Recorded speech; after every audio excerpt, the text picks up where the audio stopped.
Hello guys, कैसे हो आप सभी। आई थिंक आप सभी बढ़िया होंगे और बढ़िया से आगे कंटिन्यू हैं और एग्ज़ाम की प्रिपरेशन वो कर रहे होंगे। आज हम इस वीडियो में वो जेनेटिक टॉपिक के आरएसएसबी और आरपीसी द्वारा आयोजित विभिन्न एग्जामों में पूछे गए क्वेश्चन है, मतलब पीवाईक्यू है और इसके अलावा एमसीक्यू है, उनको है एक्सप्लेन करेंगे। इस वीडियो में हम न केवल सीधे क्वेश्चन का आंसर ही बताएंगे बल्कि क्वेश्चन का है वो 360 डिग्री पूरा एक्सप्लेनेशन भी है वो करेंगे, जिससे आपके जेनेटिक टॉपिक हैं वो पूरा क्लियर हो जाए, मतलब आपके दिमाग में अच्छे से छप जाए। तो स्टार्ट करते हैं अब। फर्स्ट क्वेश्चन कि आनुवंशिकी का है जनक किसे कहते हैं। जेनेटिक का जनक आपको पता है ग्रेगर जॉन मेंडल को कहते हैं और ग्रेगर जॉन मेंडल का जन्म है वो 22 जुलाई 1822 को ऑस्ट्रिया में हुआ था। तो ग्रेगर जॉन मेंडल को आनुवंशिकी का जनक है वो कहते हैं। और आनुवंशिकी शब्द है वो बेटसन ने दिया था। बेटसन ने वो आनुवंशिकी शब्द दिया था, जबकि आनुवंशिकी का जनक है वो ग्रेगर जॉन मेंडल को कहते हैं, जिनका जन्म है वो ऑस्ट्रिया के अंदर है हुआ था। सेकंड क्वेश्चन देखते हैं, मेंडल ने अपने प्रयोगों के लिए किस पौधे का चयन किया था। तो आपको पता है मेंडल ने अपने प्रयोगों के लिए मटर का पौधे का चयन किया था। इन्होंने 7 विपरीत लक्षणों का अध्ययन किया था, जो कि थे पौधे की लंबाई है, या फिर पुष्प की स्थिति है, पुष्प का रंग है, पत्ती की स्थिति है, इसके अलावा बीज का रंग है, बीज की आकृति है, फली का रंग है, फली की आकृति। इन 7 लक्षणों का वो अध्ययन है वो किया था। आगे मेंडल का प्रथम नियम किस नाम से जाना जाता है। तो प्रथम नियम है उसे प्रभाविता का नियम या प्रभुत्व का नियम भी कहते हैं, जो कि एक संकर संकरण की F1 पीढ़ी के आधार पर दिया गया था। और पृथक्करण का नियम इसे युग्मकों की शुद्धता का नियम भी कहते हैं। ये दूसरा नियम था जो कि एक संकर संकरण की F2 पीढ़ी के आधार पर है वो दिया गया था। और स्वतंत्र अफ्यून का नियम है वो द्विसंकर संकरण की F2 पीढ़ी के आधार पर है वो दिया गया था। और पृथक्करण का नियम है इसका कोई भी अपवाद नहीं है, इसलिए इसे यूनिवर्सल लॉ भी कहते हैं। यूनिवर्सल लॉ किसे कहते हैं, पृथक्करण का नियम या फिर युग्मकों की शुद्धता का नियम। आगे फोर्थ क्वेश्चन है, मोनो हाइब्रिड क्रॉस के F2 पीढ़ी में फिनोटाइप रेशियो है वो क्या है। तो F2 पीढ़ी का फिनोटाइप रेशियो है वो हो जाएगा 3:1, जबकि जीनोटाइप रेशियो है वो 1:2:1 हो जाएगा। तो मोनो हाइब्रिड क्रॉस के F2 पीढ़ी का फिनोटाइप हो जाएगा 3:1 और जीनोटाइप हो जाएगा 1:2:1। मोनो हाइब्रिड क्रॉस का जीनोटाइप रेशियो है वो 1:2:1 हो जाएगा। आगे दे रखा है डाई हाइब्रिड क्रॉस के F2 पीढ़ी के फिनोटाइप का रेशियो क्या है। तो इसका रेशियो है 9:3:3:1 हो जाएगा। और डाई हाइब्रिड क्रॉस के F2 पीढ़ी के जीनोटाइप का रेशियो है वो 121, 242, 121 हो जाएगा। तो फिनोटाइप रेशियो क्या हो जाएगा F2 पीढ़ी का 9:3:3:1 और जीनोटाइप है वो 121, 242, 121 हो जाएगा। आगे स्वतंत्र अफ्यून नियम किससे संबंधित है। तो इसका आंसर हो जाएगा विभिन्न जीन्स के स्वतंत्र रूप से असॉर्ट होने से संबंधित है। मतलब अलग अलग जीनों के एलील हैं गैमेट निर्माण करते समय स्वतंत्र रूप से अलग अलग है वो संयोजित हो जाते हैं। स्वतंत्र अफ्यून नियम है वो डाई हाइब्रिड क्रॉस के F2 पीढ़ी से वो दिया गया था। किसी जीव के आनुवंशिक संगठन को है वो क्या कहते हैं। तो किसी जीव के आनुवंशिक संगठन है उसको है हम जीनोटाइप कहते हैं। और किसी जीव का दिखाई देने वाला लक्षण उसको हम फिनोटाइप कहते हैं। मतलब फिनोटाइप होता है वो बाह्य आकार की होता है, जबकि जीनोटाइप होता है वो आनुवंशिक लक्षण होता है। आगे समान एलील वाले जीनोटाइप है वो क्या कहलाते हैं। तो आपको पता है समान एलील वाले जीनोटाइप है उसको हमें होमोजाइगस कहते हैं।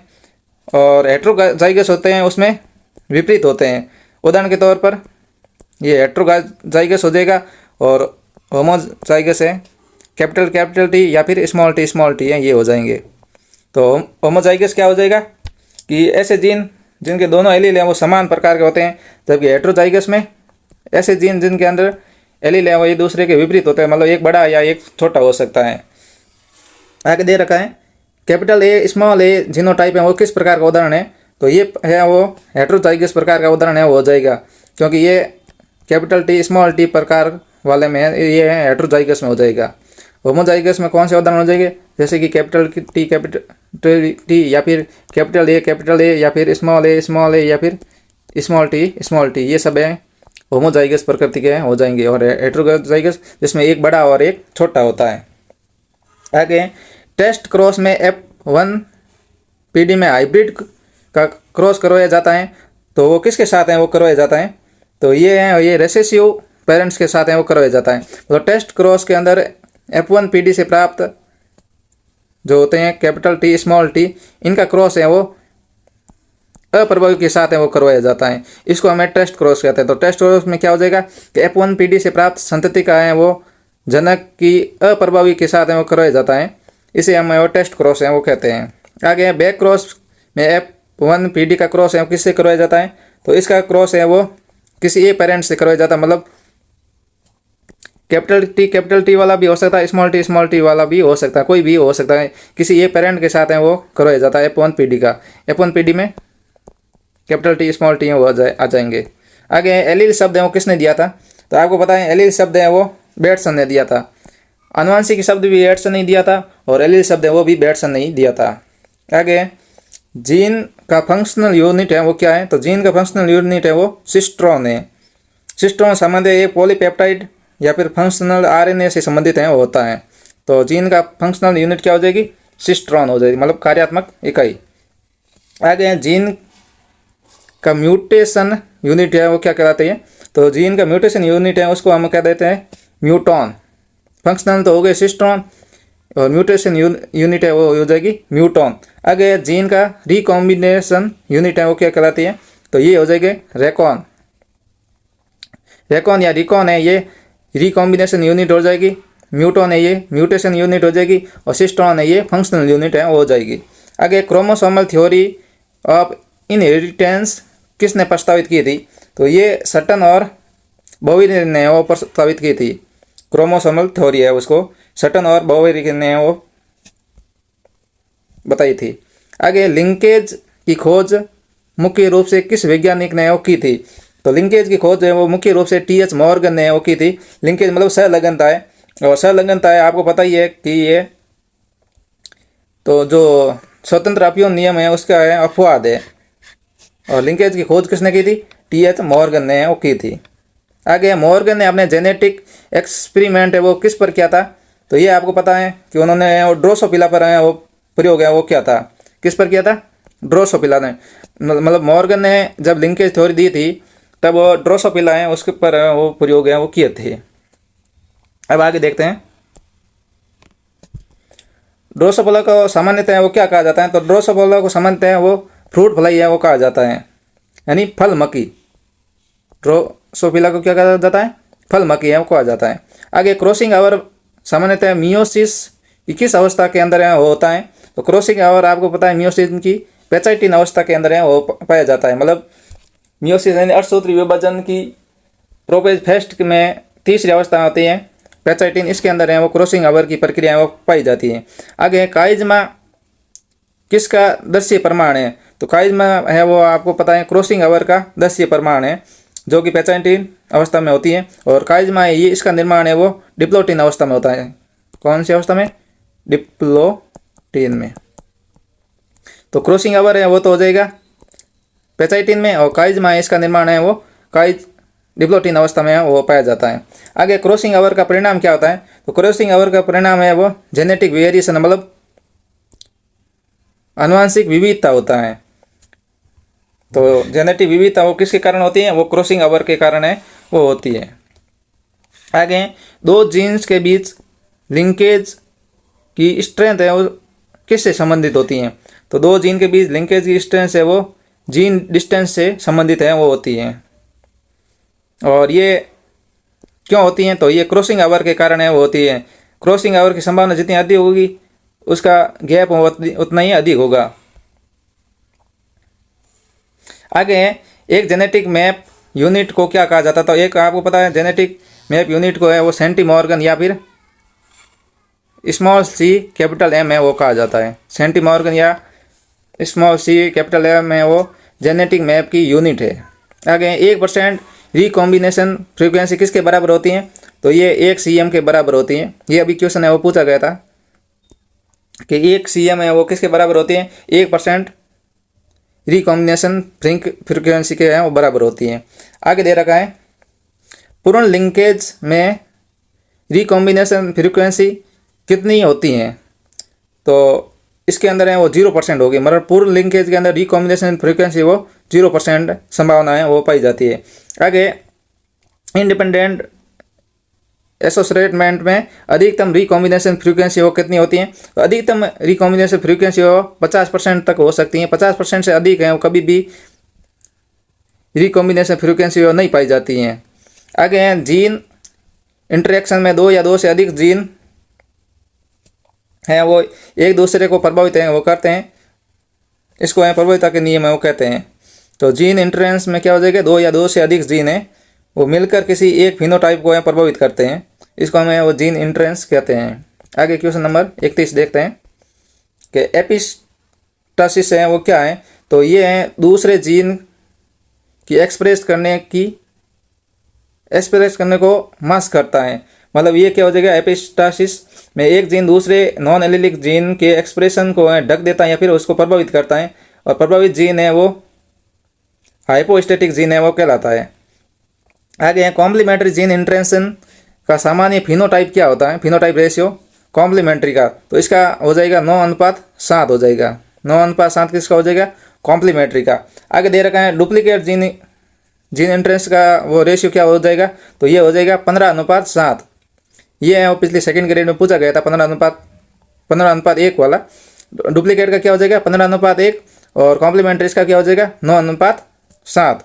और रेशियो है इसका क्या हो जाएगा, तो इसका हो जाएगा 9:3:4। और डोमिनेंट है इसका 12:3:1 हो जाएगा। तो सबसे पहले आप देख लो कि कॉम्प्लीमेंट्री इसका हो जाएगा 9:7, डुप्लीकेट इसका हो जाएगा 15:1 और रेसेसिव इसका हो जाएगा 9:3:4 और डोमिनेंट इसका हो जाएगा 12:3:1। आगे मल्टीपल एलील का प्रसिद्ध उदाहरण है। तो मल्टीपल एलील का प्रसिद्ध उदाहरण आपको पता है एबीओ ब्लड ग्रुप पाया जाता है, जिसके अंदर IA, IB और I 3 प्रकार के हैं वो एलील पाए जाते हैं। तो मल्टीपल एलील का उदाहरण क्या हो जाएगा, एबीओ ब्लड ग्रुप हो जाएगा। आगे एबीओ ब्लड ग्रुप में कितने एलील पाए हैं वो पाए जाते हैं। तो आपको पता है कि एबीओ ब्लड ग्रुप है, इसके अंदर वो 3 एलील हैं वो पाए जाते हैं।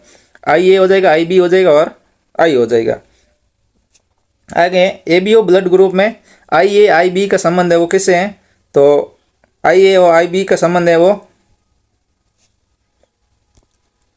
को डोमिनेंस का है वो हो जाएगा, मतलब सहप्रभाविता का है वो संबंध है वो हो जाएगा। तो IA IB का संबंध किससे है, को डोमिनेंस से है। आगे दे रखता है कि ब्लड ग्रुप O का जीनोटाइप है वो किस प्रकार होता है। तो ब्लड ग्रुप O का जीनोटाइप है वो स्मॉल आई प्रकार का होता है। और ब्लड ग्रुप AB का IA IB हो जाएगा। और सिर्फ A का पूछे तो IA हो जाएगा, सिर्फ B का पूछे तो IB हो जाएगा, और AB का पूछे तो IA IB हो जाएगा, और O का पूछे तो स्मॉल आई वो हो जाएगा। आगे देखते हैं मनुष्य में लिंग निर्धारण है वो किस प्रकार होता है। तो आपको पता है मनुष्य के अंदर लिंग निर्धारण है वो XY प्रकार का होता है, और XY है वो पुरुष के शुक्राणु के अंदर है वो पाया जाता है, जबकि मादा के अंडाणु में है वो XX प्रकार का वो पाया जाता है, जो कि लिंग निर्धारण में वो भाग नहीं लेता है। XY है वो लिंग निर्धारण में वो भाग लेता है। और मानव के प्रत्येक कोशिका के अंदर है वो 46 गुणसूत्र है वो पाए जाते हैं, जिसमें से एक तो 44 हो जाएंगे और एक हो जाएंगे XX या फिर XY प्रकार के। ये 44 है इसको ऑटोसोम कह देंगे, और जो XX या XY है इनको एलोसोम कहेंगे, और यही है लिंग निर्धारण की भूमिका निभाते हैं। आगे मानव पुरुष में सेक्स क्रोमोसोम कंसिस्टेंस है वो कौन से हो जाएंगे, तो ये XY हो जाएंगे, और मादा के अंदर XX प्रकार हो जाएंगे, और कीटों के अंदर है वो XO प्रकार के या X0 प्रकार के हैं वो पाए जाते हैं। आगे मानव स्त्री में तो XX प्रकृति के है हो जाएंगे। मानव पुरुष के स्पर्म में और सेक्स क्रोमोसोम कौन से हो सकते हैं, तो इसमें या तो X होगा या फिर Y होगा, क्योंकि पता है आपको कि पुरुष के अंदर XY प्रकृति के पाए जाते हैं, और स्पर्म में इनके अंदर अगुणित रूप में पाया जाएगा, और अगुणित रूप में या तो X होगा या फिर Y होगा, दोनों में से एक होगा। यदि X होगा तो आगे संतान है वो लड़की होगी, और यदि Y होगा तो आगे संतान है वो लड़का हो जाएगा। आगे क्वेश्चन नंबर 45, मानव में सेक्स डिटर्मिनेशन मुख्य रूप से किस पेरेंट के गैमिट पर है वो निर्भर करता है। तो आपको ये पता है कि पिता के गैमिट पर वह निर्भर करता है, क्योंकि ये विपरीत प्रकार के मतलब XY प्रकृति के वो पाए जाते हैं। आगे 46 नंबर, तो एक्स लिंक्ड रिसेसिव डिसऑर्डर का उदाहरण है वो कौन सा हो जाएगा? तो इसका उदाहरण है वो हीमोफीलिया हो जाएगा। हीमोफीलिया वो किसका उदाहरण हो जाएगा? एक्स लिंक्ड रिसेसिव डिसऑर्डर का उदाहरण है वो हो जाएगा। आगे कलर ब्लाइंडनेस है वो सामान्यतः किस प्रकार के इंटरेंस के कारण होता है? तो ये भी एक्स लिंक्ड रिसेसिव के कारण होता है। तो एक्स रिसेसिव के कारण दो हो जाएंगे, ये तो कलर ब्लाइंडनेस और एक हो जाएगा हीमोफीलिया। आगे हीमोफीलिया को सामान्यतः वो किस नाम से जाने जाता है? तो इसको है वो ब्लीडर डिजीज है वो कहते हैं, हीमोफीलिया को ब्लीडर डिजीज कहते हैं। आगे 49 नंबर, पुरुषों में एस लिंक्ड रिसेसिव जीन्स की स्थिति है वो क्या होती है? तो इसकी स्थिति वो हेमीजाइगस प्रकृति की है वो होती है, क्योंकि पुरुषों में केवल एक एक्स क्रोमोसोम होता है, इसलिए इसकी उपस्थित जीन में केवल एक ही कॉपी होती है और इसको हमें हेमीजाइगस प्रकृति का वो कह देते हैं। और आगे दे रखा है वाई लिंक्ड जीन किस नाम से जाना जाता है? तो वाई लिंक्ड जीन में इनको हमें वो होलेंट्रिक जीन्स है वो कहते हैं, क्योंकि वाई क्रोमोसोम पर स्थित जीन्स को होलेंट्रिक जीन कहते हैं। ये पुरुष से पुत्र को प्राप्त होते हैं। आगे है 51 नंबर क्वेश्चन, पैलियोट्रोपिक में क्या होता है? तो पैलियोट्रोपिक है इसके अंदर है वो एक जीन के अनेक ट्रेड्स हैं वो प्रभावित होते हैं। पैलियोट्रोपिक के अंदर क्या हो जाएगा कि एक से अधिक जीन है वो या फिर एक से अधिक फिनोटाइप है वो प्रभावित हो गए, मतलब एक से अधिक लक्षणों को प्रभावित करने वाले हैं वो पैलियोट्रोपिक हैं वो कहलाते हैं। आगे पॉलीजेनेटिक इनहेरिटेंस है वो क्या होता है? पॉलीजेनिक है वो इनहेरिटेंस है वो क्या होते हैं? तो अनेक जीन के क्वांटिटेटिव ट्रेड्स को है वो नियंत्रित करने का काम है वो पॉलीजेनिक कहलाते हैं। मतलब कई जीन्स मिलकर एक किसी लक्षण को यदि निर्धारित करते हैं उसको हम पॉलीजेनिक कहते हैं। यदि कोई एक जीन है एक से अधिक लक्षणों को निर्धारित करता है उसको पैलियोजेनिक कहते हैं। तो पॉलीजेनिक और पैलियोजेनिक आपको समझ में आ गया होगा कि पैलियोट्रोपिक होता है वो एक जीन होता है वो कई लक्षणों को नियंत्रित करता है, जबकि पॉलीजेनिक है वो कई जीन मिलकर एक लक्षण को नियंत्रित करने का काम है वो करते हैं। आगे मानव त्वचा का रंग किस प्रकार के इनहेरिटेंस के कारण है वो होता है? तो ये आपको पता है पॉलीजेनिक प्रकृति का है उदाहरण हो जाएगा। आगे क्वांटिटेटिव ट्रेंड्स है वो क्या होता है? तो इसका उदाहरण है हो जाएगा कंटिन्यूस वेरिएशन दिखाते हैं। क्वांटिटी तो कौन से हो जाएंगे? जो कंटिन्यू मतलब लगातार है वो विविधता दर्शाते हैं उसको है वो क्वांटिटेटिव ट्रेंड्स है वो कह देंगे, ट्रेड्स। आगे हेरिटेबिलिटी क्या होते हैं? हेरिटेबिलिटी है वो फिनोटाइपिक वेरिएशन में जेनेटिक कंट्रीब्यूशन से संबंधित है वो होती है हेरिटेबिलिटी। आगे 56 क्वेश्चन, म्यूटेशन शब्द जेनेटिक में प्रमुख रूप से किस वैज्ञानिक के द्वारा जोड़ा गया था? तो म्यूटेशन यानी अचानक होने वाले परिवर्तन है। तो ये आपको पता है ह्यूगो डी वरीज ने वो दिया था म्यूटेशन शब्द, और उन्होंने छुई मुई के पादप के अंदर है वो देखा था कि कुछ अचानक हलचल होती है और जिसके कारण वो अलग वेरिएशन है वो आ जाती है, जिसको वो म्यूटेशन है वो कहा था। ह्यूगो डी वरीज ने कौन से पादप पर है वो प्रैक्टिकल किया था? तो इन्होंने वो इवनिंग प्रीमोज पादप पर है प्रैक्टिकल किया था। इवनिंग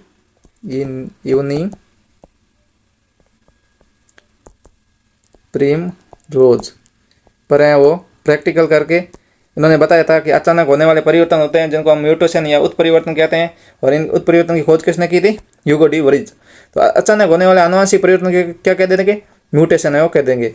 म्यूटेशन किसके कारण होता है? तो म्यूटेशन आपको पता ही है कि जेनेटिक वेरिएशन के कारण है वो होता है, मतलब अचानक होने वाले जेनेटिक परिवर्तन होते हैं जिसको हम म्यूटेशन कह सकते हैं।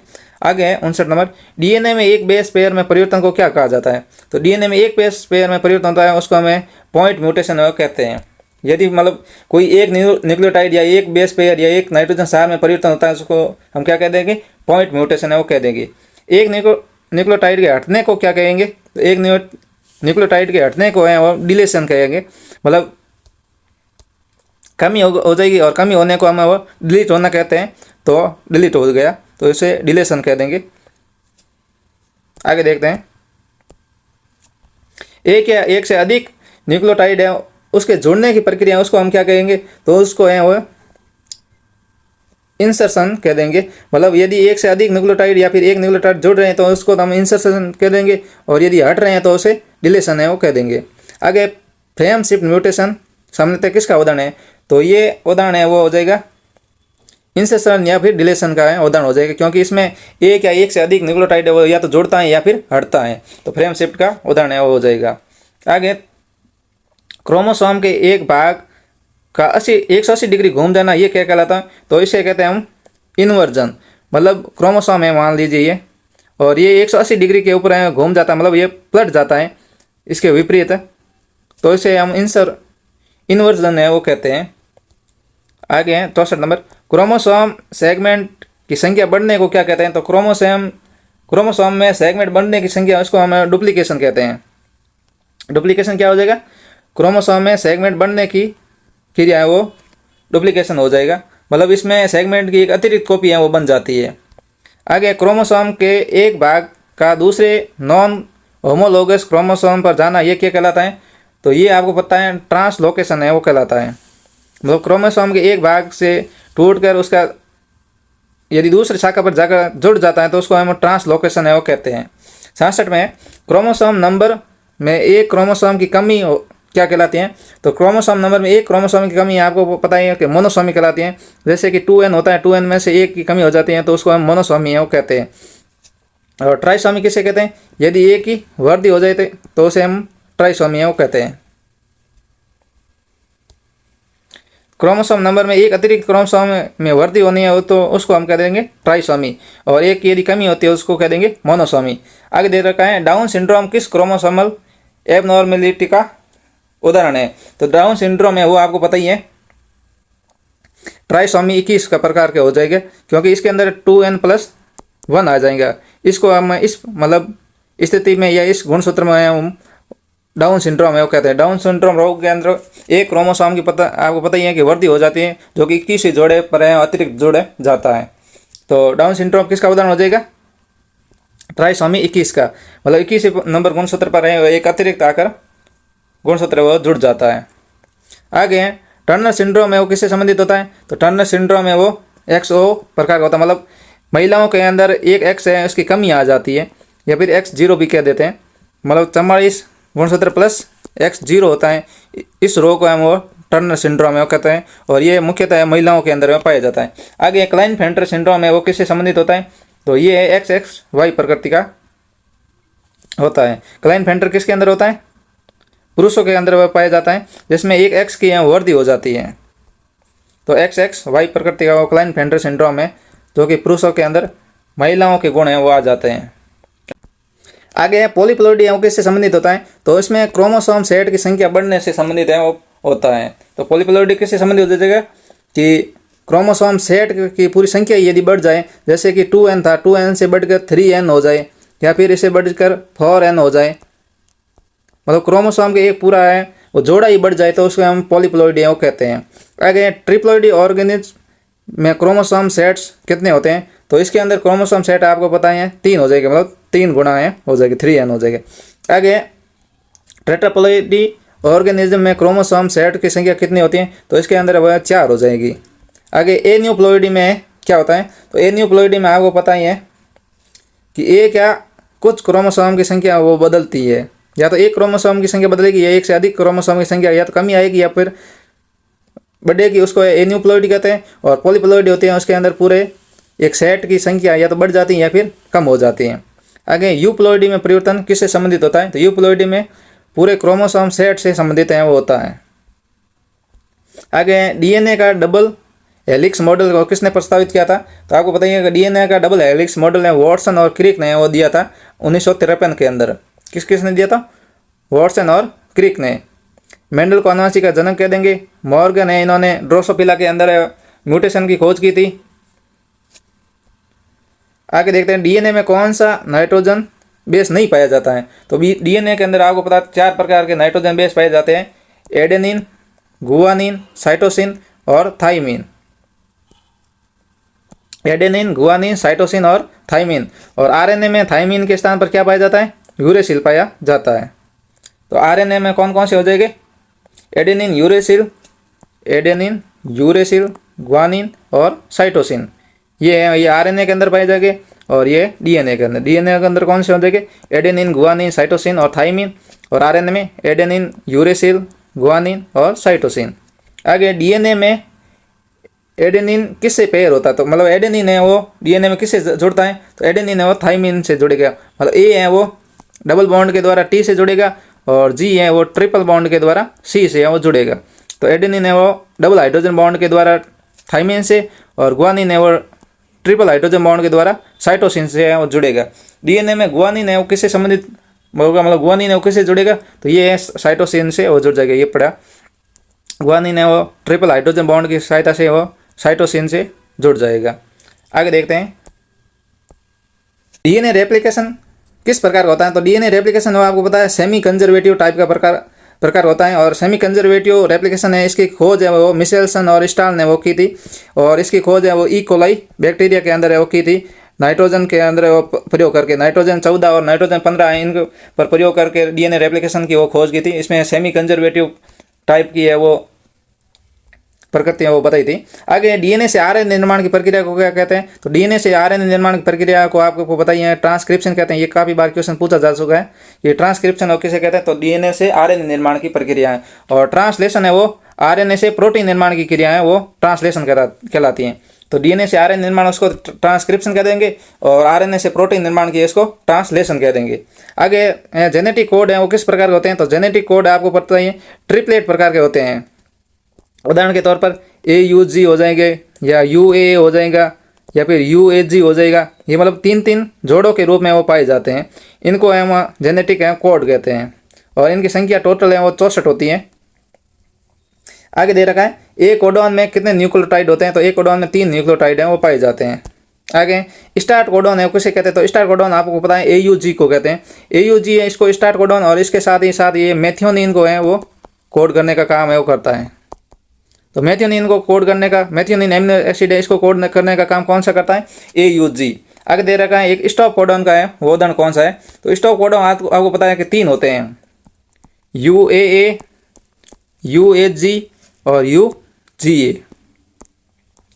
ये 3 कोडॉन होते हैं, ये स्टॉप कोडॉन या फिर इन्हें समापन कोडॉन है वो कहते हैं। तो इसमें कौन सा हो जाएगा, बी नंबर, UAA, UAG और UGA। आगे जेनेटिक कोड की जेनेटिक कोड के डिक्रेंस क्या हो जाएगी, तो इसमें क्या हो जाएगा, कई कोडॉन के एक एमिनो एसिड को कोड करता है, मतलब कई कोडॉन मिलकर यानी एक एमिनो एसिड को यदि कोड करता है तो उसको हमें डिक्रेंस है वो कहते हैं। डिक्रेंस क्या हो जाएगा कि कई कोडॉन्स मिलकर एक एमिनो एसिड को कोड करते हैं तो उसको हमें डिक्रेंस है वो कहते हैं। आगे सेंट्रल डॉगमा सिद्धांत है वो क्या होता है, तो सेंट्रल डॉगमा सिद्धांत है वो डीएनए से आरएनए और आरएनए से प्रोटीन निर्माण की प्रक्रिया है उसको है वो सेंट्रल डॉगमा सिद्धांत कहते हैं। और सेंट्रल डॉगमा सिद्धांत है वो हमेशा एक ही दिशा में वो प्रभावित होता है। इसमें डीएनए से आरएनए निर्माण होता है उसको तो ट्रांसक्रिप्शन कह देंगे और आरएनए से प्रोटीन निर्माण की क्रिया उसको ट्रांसलेशन कह देंगे। मतलब ट्रांसक्रिप्शन और ट्रांसलेशन दोनों प्रक्रिया को सम्मिलित रूप से वो सेंट्रल डॉगमा सिद्धांत या केंद्रीय सिद्धांत है वो कहते हैं। आगे देखते हैं 91 में साइटोप्लाज्मिक इनहेरिटेंस में जीन मुख्यतः किस में पाए जाते हैं, तो ये जीन मुख्यतः वो साइटोप्लाज्मिक ऑर्गेनेल्स के अंदर वो पाए जाते हैं। आगे माइटोकॉन्ड्रियल डीएनए सामान्यतः किस प्रकार इनहेरिटेंस दिखाते हैं, तो ये मैटरनल प्रकार के इनहेरिटेंस है वो दिखाते हैं। आगे साइटोप्लाज्म में पाए जाने वाले डीएनए किस प्रकार इनहेरिटेंस दिखाते हैं, तो ये हो जाएंगे साइटोप्लाज्मिक इनहेरिटेंस। आगे पेडिग्री एनालिसिस का उपयोग है वो किस में किया जाता है, तो इसका उपयोग है वो ह्यूमन जेनेटिक्स के अंदर है वो किया जाता है पेडिग्री एनालिसिस का। और पेडिग्री एनालिसिस में पुरुष होता है उसको तो स्क्वायर के द्वारा दर्शाया जाता है और मादा होते हैं उसको सर्कल के द्वारा है वो दर्शाया जाता है। तो पुरुष को किसके द्वारा दर्शाया जाता है पेडिग्री में, स्क्वायर के द्वारा, और मादा होते हैं उसको सर्कल के द्वारा दर्शाया जाता है। आगे सी स्क्वायर टेस्ट का उपयोग जेनेटिक में मुख्यतः वो किस के लिए किया जाता है, तो इसके अंदर है ऑब्जर्व और एक्सपेक्टेड रिजल्ट की तुलना करने के लिए है और सी स्क्वायर टेस्ट का है वो किया जाता है। आगे है यदि एक्स स्क्वायर का कैलकुलेट वैल्यू बहुत कम हो तो क्या हो गया, यदि इसकी वैल्यू है वो बहुत ही कम आती है तो इसका हो जाएगा कि एब्जर्व्ड एक्सपेक्टेड की तुलना में वो अच्छा है एग्रीमेंट है हो जाएगा। यदि एब्जर्व्ड अधिक आता है तो एक्स स्क्वायर है वो कैलकुलेट होगा। आगे जीन एक्सप्रेशन को रेगुलेट करने वाले जीन का अध्ययन है वो किस मॉडल का प्रसिद्ध उदाहरण है, तो इसका उदाहरण है वो हो जाएगा लेक ऑपरेन का, लेक ऑपरेन है इसका उदाहरण है वो हो जाएगा। आगे जेनेटिक रिकॉम्बिनेशन का प्रमुख परिणाम क्या आता है, तो जेनेटिक रिकॉम्बिनेशन का प्रमुख परिणाम है जेनेटिक वेरिएशन को ज्ञात करना, मतलब कौन कौन सी विविधता आई और किस किस कारण से विविधता आई, इसका अध्ययन है वो रिकॉम्बिनेशन के अंदर है वो किया जाता है। इस प्रकार आपके जेनेटिक टॉपिक के 100 क्वेश्चन है वो पूरे होते हैं। और यदि आपको कोई भी क्वेश्चन है वो समझ में नहीं आया है तो आप कमेंट करके अवश्य बताएं, जिससे आपको अगले क्वेश्चन मतलब अगले वीडियो में वो क्वेश्चन वापस समझा सकें। और इसी प्रकार आगे वो वीडियो आते रहेंगे MCQ और PY को बेस्ड, जो कि RPC और RSSB के एग्ज़ाम में वो पूछे गए हैं। ओके, धन्यवाद।